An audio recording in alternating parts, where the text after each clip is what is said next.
కేరళ రాజకీయాల్లో పెను మార్పు. దశాబ్ద కాలం తర్వాత మళ్లీ దేవభూమిలో కాంగ్రెస్ జెండా రెపరెపలాడింది. నిన్న వెలువడిన కేరళ అసెంబ్లీ ఎన్నికల ఫలితాల్లో కాంగ్రెస్ నేతృత్వంలోని యూడీఎఫ్ కూటమి అఖండ విజయాన్ని నమోదు చేసి దేశ రాజకీయాల్లో కొత్త ఊపును తీసుకొచ్చింది. ఈ విజయం కేవలం కేరళకే పరిమితం కాదు. రాబోయే రోజుల్లో దేశ రాజకీయ ముఖచిత్రాన్ని మార్చే దిశగా పడిన తొలి అడుగు అని రాజకీయ విశ్లేషకులు భావిస్తున్నారు.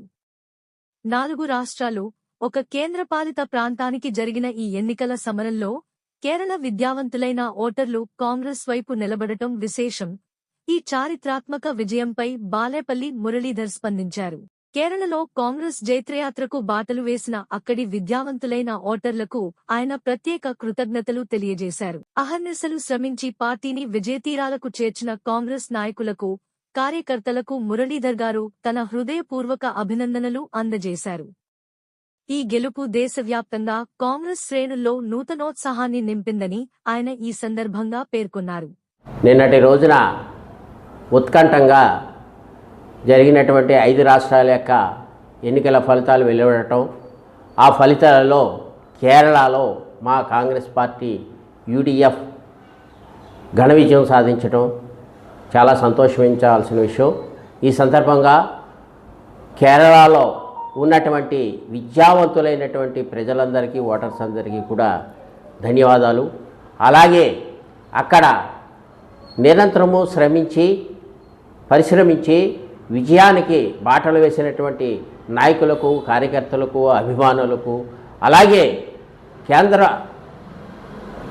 పార్టీ కార్యాలయం నుంచి అనేక రాష్ట్రాల నుంచి ఆ రాష్ట్రం వెళ్ళి కృషి చేసి విజయాన్ని సాధించినటువంటి నాయకులకు అందరికీ కూడా ధన్యవాదాలు తెలియజేసుకుంటూ, ఇవాళ నిన్నటి ఫలితాల్లో 5 రాష్ట్రాలు ఫలితాలు వెలువడినాయి. అందులో కేరళ కాంగ్రెస్ పార్టీ విజయం సాధించింది. అలాగే తమిళనాడులో డిఎంకే బదులు కొత్తగా వచ్చినటువంటి ఒక సినీ నాయకుడు, హీరో విజయ్ గారు టీవీకే పార్టీ విజయం సాధించడం జరిగింది. అయితే సాధారణంగా తమిళనాడులో రెండవసారి ప్రభుత్వాన్ని ఒక పార్టీకి ఇవ్వటం ఆ ప్రజలు సాంప్రదాయం కాదు. ఎప్పుడో రేరుగా మాత్రమే రెండోసారి అధికారాన్ని ఇస్తూ ఉంటారు. ప్రతి 5 సంవత్సరాలు కూడా ప్రభుత్వాన్ని మార్చుతూ ఉండటం వారి యొక్క ఆలోచన, అది వాళ్ళ యొక్క విజ్ఞత ఆ రకంగా ఉంటుంది. అదే కాకుండా ప్రజల్లో ఒక సినీ నాయకుడిగా విజయ్ గారికి ఉన్నటువంటి కొంత క్రేజ్ వల్ల కూడా ఆయన అక్కడ విజయం సాధించి ఉండొచ్చు. కానీ ఈ విజయ్ గారు నిజంగా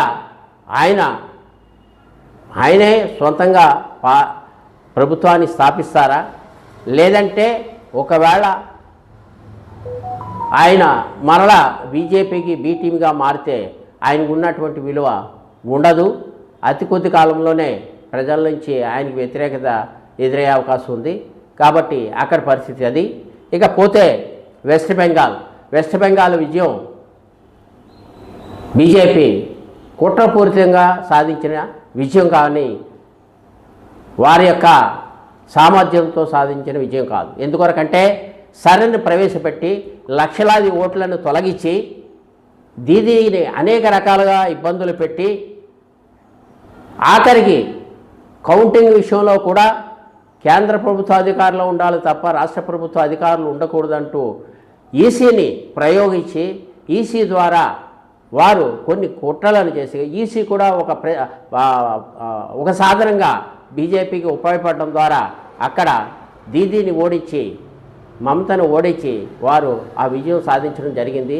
అది నిజమైన విజయంగా నేనైతే భావించట్లేదు.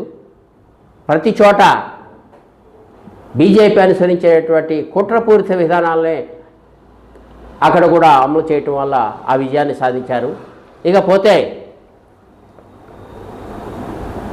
మీరు ఇక అస్సాం తీసుకుందాం. అస్సాం ఆయన ఎక్కడి నుంచి వెళ్ళారండి?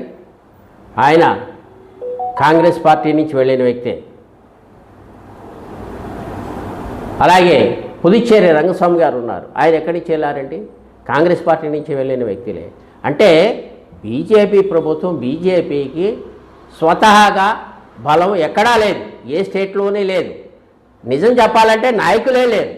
వాళ్ళు మా కాంగ్రెస్ పార్టీలో బలమైన నాయకులను, అంటే పార్టీకి వెన్నుపోటు పొడిచే కట్టప్ప లాంటి నాయకులను వాళ్ళు తీసుకుని వారి ద్వారా ఆయా రాష్ట్రాల్లో అధికారాన్ని స్థాపించి ఈ రాష్ట్రంలో బీజేపీ జెండా ఎగిరిందని నిరూపించుకోవాలని, చూపించుకోవాలని తాపత్రపడుతున్నారే తప్ప నిజమైన బలము ఆ పార్టీకి ఎప్పుడూ లేదు.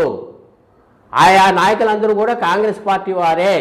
వాళ్ళని మీరు ఏదో రకంగా భయపెట్టో, బతిమాలో, ఆశ చూపించో తీసుకెళ్ళి మీరు వారి నాయకత్వాన్ని మీకు విజయంగా చూపించుకుంటున్నారు తప్ప స్వతహాగా మీ బీజేపీ వారికి నాయకులు ఎక్కడున్నారు, బలం ఎక్కడుంది, ఏ రాష్ట్రంలోనూ కూడా లేదు అని ఈ సందర్భంగా తెలియజేసుకుంటూ